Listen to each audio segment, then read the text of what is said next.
Donc seconde vidéo donc, sur ce chapitre 3, donc l'eau sur Terre, une ressource fondamentale à préserver.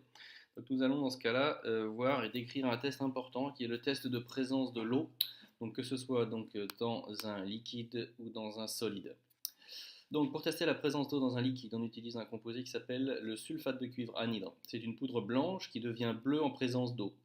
Donc le mode opératoire ou le protocole est le suivant. Disposer donc une petite quantité de sulfate de cuivre dans une coupelle, comme ici représenté sur le dessin. Déposer une goutte de liquide à tester sur le sulfate de cuivre, donc à l'aide d'une pipette.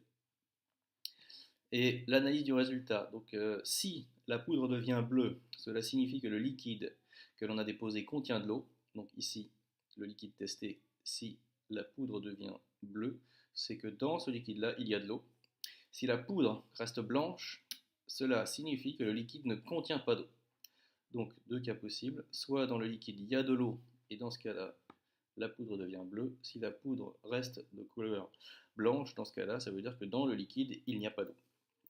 Ensuite, dans un solide, si on veut tester ça sur un solide, la présence d'eau dans un solide. Donc pour tester la présence d'eau dans un solide, donc on utilise à nouveau donc le sulfate de cuivre anhydre, donc c'est toujours une poudre qui devient bleue en présence d'eau. Donc le mode opératoire cette fois-ci, on dispose d'un échantillon donc de solide à tester donc dans une coupelle ici. Donc par exemple ici une pomme coupée en deux ou alors un tout petit morceau de pomme. On dépose à l'aide d'une spatule une petite quantité de sulfate de cuivre anhydre sur le solide. Et encore une fois, si la poudre devient bleue, cela signifie que le liquide contient de l'eau. Si la poudre reste blanche, cela signifie que le liquide ne contient pas d'eau. Donc en gros, c'est le même test, sauf que dans un cas, ici, on dépose donc la goutte de liquide sur la poudre qui est, elle, dans la coupelle, alors que quand on veut tester dans un solide, on dépose le solide dans la coupelle et on dépose un tout petit peu de poudre sur le solide pour voir si la poudre devient bleue. Donc dans les deux cas, si elle devient bleue, c'est qu'il y a une présence d'eau. Si elle ne reste de couleur blanche, c'est-à-dire que le solide ou le liquide ne contiennent pas d'eau.